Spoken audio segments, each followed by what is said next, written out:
Hello everyone. जैसा कि आप सब जानते हैं कि हम लोगों ने लास्ट ही अपनी वीडियोस में टीचिंग स्ट्रेटजीज़ को ख़त्म किया है।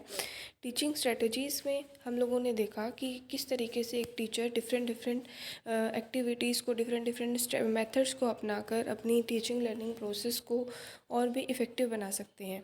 तो आज हम पढ़ने वाले हैं importance of summer learning programmes. जैसा कि आपको नाम से ही पता चल रहा होगा, समर लर्निंग प्रोग्राम्स क्या होते हैं। ये जो हमारे समर वेकेशंस के जो हमारा समर वेकेशन का जो पीरियड है, जो कि हमारा 1 से 1.5 महीने का होता है, तो उसके अंदर उसको हम प्रॉपरली यूटिलाइज़ करें।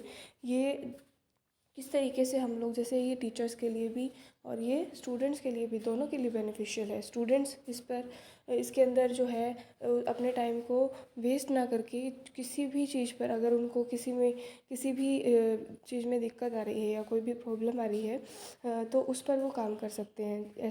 ऐसा कोई प्रोग्राम में इन्वॉल्व हो सकते हैं।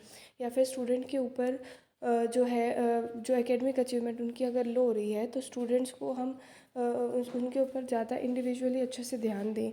तो ये हमारा जो ये जो हमारा पीरियड है, समर वीक्स जो होते हैं, हमारे समर लर्निंग प्रोग्राम जो होते हैं हमारे, जो समर वेकेशन के ड्यूरिंग आता है। तो समर वेकेशन के अंदर हम लोग क्या करते हैं, इंडिविजुअली जिस भी एक्टिविटी में, या किसी बच्चे की स्किल्स को एनहेंस करना है, कोई बच्चे की कम्युनिकेशन स्किल जो है वो वीक है, हम उस एरिया पे काम कर सकते हैं। ये हमारे पास एक्स्ट्रा टाइम है, तो इस एक्स्ट्रा टाइम को हम किस तरीके से बच्चों की बेनिफिट के लिए हम इसको किस तरीके से यूटिलाइज़ करें। साथ ही साथ टीचर्स के लिए कैसे बेनिफिशियल है कि टीचर्स जो है अपनी नॉलेज को अप टू डेट रखने के लिए बहुत सारे ऐसे प्रोग्राम्स चलाए जाते हैं, जैसे कि रिफ़्रेशर कोर्सेज़ हो गए, फैकल्टी डेवलपमेंट प्रोग्राम्स हैं। तो इनके अंदर अगर वो टीचर इन्वॉल्व होता है, तो उसके अंदर क्या होता है कि वो अपनी नॉलेज को अप टू डेट रख सकता है, अपनी स्किल्स को एनहेंस कर सकता है। साथ ही साथ ज़्यादा से ज़्यादा टाइम अपने ऊपर अगर हम देंगे, तो हम अपनी बहुत सारा इम्प्रूवमेंट जो है हमारे अंदर हो सकता है। तो यही चीज़ है, इसी कड़ी में देखते हैं कि क्या समर लर्निंग प्रोग्राम्स एक्चुअली क्या होते हैं। तो देखिए आप कि these programmes are offered during summer vacation. जो हमारे समर वेकेशन का पीरियड, जैसे अभी हमने बताया, ये बेसिकली क्यों डेवलप किया गया, क्यों डिज़ाइन किया गया, ताकि जो स्टूडेंट्स हैं जिनकी किसी ना किसी कारणवश एकेडमिक अचीवमेंट लो है, तो उन पर हम काम कर सकें, उनको हम ज़्यादा वक्त दे सकें। तो इस तरीके से ये जो है हम इनकी एकेडमिक और दूसरी आउटकम्स जो है वो इंक्रीज़ कर सकते हैं। अगर उसकी स्किल्स जो है वो वीक हैं, बोल नहीं पाता है, हेजिटेट करता है, तो हम उस पर काम करें। कम्युनिकेशन स्किल्स उसकी जो है, सोशल स्किल, वो दूसरों के साथ इंटरेक्ट नहीं कर पा रहा है, तो इस तरीके की जो स्किल्स हैं उस पर हम बेसिकली काम करके ऐसी एक्टिविटीज़ में उसको इन्वॉल्व करते हैं, ताकि वो ज़्यादा से ज़्यादा उसमें पार्टिसिपेट करे और उसकी स्किल्स जो है वो एनहेंस हो। ठीक है, तो इसका जो ड्यूरेशन है, इसका जो वक्त है, वो 4 से 6, जैसे हम देखते हैं 1 से 1.5 महीने का टाइम हमें मिलता है गर्मी की छुट्टियों में। तो उसमें हम लोग इसको ऑर्गेनाइज़ कराते हैं। बेसिकली अभी हमने बताया कि स्टूडेंट्स के साथ साथ टीचर्स के लिए भी बहुत बेनिफिशियल है, ताकि टीचर्स जो है अपनी नॉलेज को, अपने सब्जेक्ट की नॉलेज को अप टू डेट रख सकते हैं। क्योंकि टाइम टू टाइम सब्जेक्ट्स में हमारे टीचिंग जो सब्जेक्ट्स होते हैं, उसमें टाइम टू टाइम कुछ ना कुछ रिफॉर्म्स होते रहते हैं, चेंजेस होते रहते हैं, according to the research, according to the time, according to the need. तो वो चीज़ है कि अपनी नॉलेज को अप टू डेट रखना, अपनी नॉलेज को अपग्रेड रखना। तो इस तरीके के प्रोग्राम्स जो हैं अपने, उसमें भी टीचर की हेल्प करते हैं। साथ ही साथ हम देखें तो ये इस तरीके से अगर हम यूटिलाइज़ करें समर वेकेशन को, तो ये बेस्ट चीज़ है। ठीक है, तो देखिए इसके अंदर और क्या चीज़ है। ऑब्जेक्टिव्स के बारे में बात करें तो ऑब्जेक्टिव्स क्या है, इसका ऑब्जेक्टिव है to provide a comprehensive enriching learning experience for the student.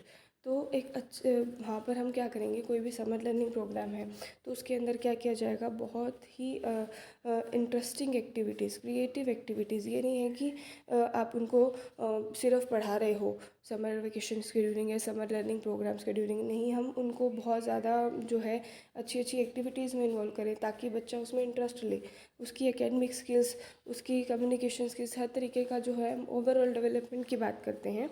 तो ऐसा अच्छा लर्निंग एक्सपीरियंस उनको प्रोवाइड कराया जाए, ताकि उनका इंटरेस्ट क्रिएट हो।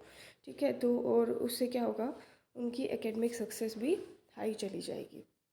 साथ ही साथ समर लर्निंग प्रोग्राम जो है लो परफॉर्मिंग स्टूडेंट्स के लिए भी बेनिफिशियल हैं। ये नहीं है कि इसमें लो परफॉर्मिंग स्टूडेंट्स ही लेंगे, गिफ्टेड भी ले सकते हैं। गिफ्टेड और भी अपनी एक्टिविटीज़ में इन्वॉल्व होकर और भी अपनी स्किल्स को बढ़ा सकते हैं, एनहेंस कर सकते हैं। और साथ ही साथ लो परफॉर्मिंग स्टूडेंट्स के लिए तो ये बेस्ट है, क्योंकि ये हमारा जो पीरियड है, ये जो हमारा टाइम है, उसको हम यूटिलाइज़ कर सकते हैं। हम उनको अच्छे से उनके उनके ऊपर काम किया जा सकता है। उनकी जो वीकनेसेस हैं उनको डायग्नोज करना, उनको पहचानना, और उसके अकॉर्डिंग हम क्या करते हैं, उनको रिमेडियल इंस्ट्रक्शन, उपचारात्मक शिक्षण जो है उनको प्रदान किया जाता है। साथ ही साथ हम ऐसे स्किल्स पर भी फोकस किया जाता है जो हम जिसके ऊपर हम बच्चे में ध्यान नहीं दे पाते ड्यूरिंग द स्कूल ईयर, तो उसको हम बेस्टली यूटिलाइज़ कर सकते हैं इस तरीके से समर वेकेशंस को।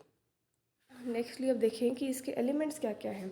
जब हम किसी समर लर्निंग प्रोग्राम्स को ऑर्गेनाइज़ करा रहे हैं तो मतलब अच्छा एक समर लर्निंग प्रोग्राम वो किस तरीके का होगा, जब हम इन कुछ फैक्टर्स पर हम ध्यान देंगे, कुछ एलिमेंट्स पर हम ध्यान दें। तो सबसे पहले हम बात करें क्लास साइज़ की।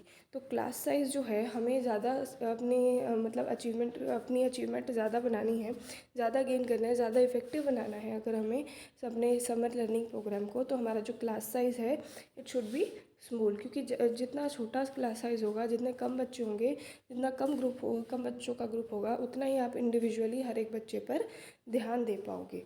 ठीक है। नेक्स्ट है मैक्सिमम पार्टिसिपेशन, कि हम बच्चों को, कई बार क्या होता है कि इस पीरियड के दौरान, इस समर लर्निंग प्रोग्राम के का जो ये वैकेशन पीरियड होता है, इसमें ज़्यादा पार्टिसिपेशन नहीं होता है, धीरे धीरे कम होता जाता है।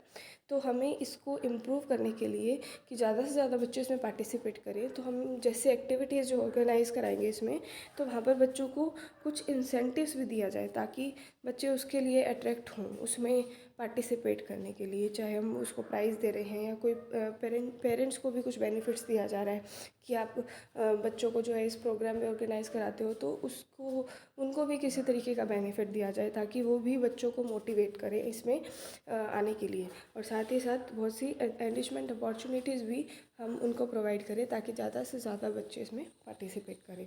नेक्स्ट है पेरेंट्स इन्वेस्टमेंट, कि इसमें सिर्फ बच्चे ही पार्टिसिपेट ना करके पेरेंट्स भी इसके अंदर टाइम अपना दें, ताकि बच्चों के ऊपर बच्चे जो है, पेरेंट्स और टीचर्स दोनों बच्चों पर अगर ध्यान देंगे तो उसकी जो एकेडमिक अचीवमेंट है वो उसको हम इम्प्रूव कर सकते हैं।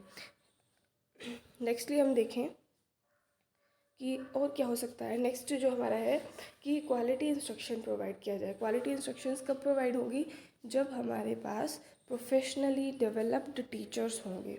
जितने ज़्यादा मतलब जितना एक टीचर प्रोफेशनली डेवलप होगा, उतना ही उसके इंस्ट्रक्शनल मेथड्स जो हैं वो जो है इम्प्रूव हो सकते हैं, उतना ही वो अच्छे तरीके से इंस्ट्रक्शंस उतना ही अच्छे तरीके से वो बच्चों को नॉलेज दे सकता है। ठीक है। तो हमें क्या चाहिए, प्रोफेशनली डेवलप टीचर्स की ज़रूरत होगी ताकि हम बच्चों को क्वालिटी इंस्ट्रक्शन प्रोवाइड कर सकें। नेक्स्ट है प्रोग्राम एंड ड्यूरेशन। तो इसका जो प्रोग्राम है बेसिकली जो इसका ड्यूरेशन है, तो इस ड्यूरेशन के दौरान हम क्या कर सकते हैं, ज़्यादा से ज़्यादा हमें टाइम मिलता है, सफिशिएंट टाइम मिलता है कि हम बच्चों पर बहुत अच्छे तरीके से काम कर सकें। तो ये चीज़ होती है हमारी। नेक्स्ट है हमारा providing students with interesting engaging enrichment programmes is the considerable method for promoting the attendance. तो यहाँ पर अटेंडेंस की बात हो रही है, मैक्सिमम पार्टिसिपेशन कराएं, तो उसमें क्या होगा कि हम अपने प्रोग्राम को ज़्यादा से ज़्यादा इंटरेस्टिंग बनाएं ताकि बच्चे उसके अंदर ज़्यादा से ज़्यादा एंगेज हो सके, ज़्यादा से ज़्यादा पार्टिसिपेट कर सकें। नेक्स्टली है इवेल्युएशन। तो इवेल्युएशन बहुत ज़रूरी है। हमने कोई भी प्रोग्राम जो है ऑर्गेनाइज़ कराया, तो उस प्रोग्राम में जो भी एक्टिविटीज़ हम डाल रहे हैं, तो एक्टिविटीज़ के थ्रू हम क्या करें, टाइम टू टाइम उसको जज करें, बच्चों को इवेल्युएट करें, ताकि हमें पता चलता रहे साथ साथ कि बच्चों में कितना जो है इम्प्रूवमेंट आया है। हम बोलते हैं ना कि मॉडिफिकेशन कितना आया है। लर्निंग क्या होता है, मॉडिफिकेशन इन बिहेवियर। तो बच्चों के अंदर कितना इम्प्रूवमेंट आया है, ये हमें किससे पता चलेगा, जब हम बच्चों को इवेल्युएट करेंगे। तो अगर हम इसका कंक्लूज़न देखें लास्टली, तो आज के टाइम में समर प्रोग्राम्स क्या है, समर प्रोग्राम्स का मतलब ही क्या रह गया। समर प्रोग्राम्स जो है वो हम कह सकते हैं रीडिंग एट होम, तो सिर्फ घर पर पढ़ना। तो ये सब चीज़ें हैं, तो हम क्या करें, उसको भी इम्प्रूव करने की कोशिश करें। वो हम किस तरीके से करेंगे, जब हम बच्चों को ज़्यादा से ज़्यादा मटेरियल प्रोवाइड करें, एक्टिविटीज़ में इन्वॉल्व करें। तो इस तरीके के प्रोग्राम्स में तो हम क्या करते हैं, बच्चों को बुक्स जो है वो भेजी जाती हैं, ताकि उनका नई नई अच्छी अच्छी बुक्स उनको भेजी जाएंगी, ताकि उनका इंटरेस्ट जो है वो रीडिंग में बना रहे। तो इसलिए हम कह सकते हैं कि समर लर्निंग प्रोग्राम्स बेसिकली किस लिए, कि बच्चों की एकेडमिक परफॉर्मेंस को इंक्रीज़ करने के लिए। बच्चों की जो लो लर्निंग स्टूडेंट्स हैं उन पर बेसिकली हम इंडिविजुअली काम करें, ताकि हम बच्चों को ज़्यादा से ज़्यादा उनकी एकेडमिक अचीवमेंट इम्प्रूव करने में हेल्प कर सकें।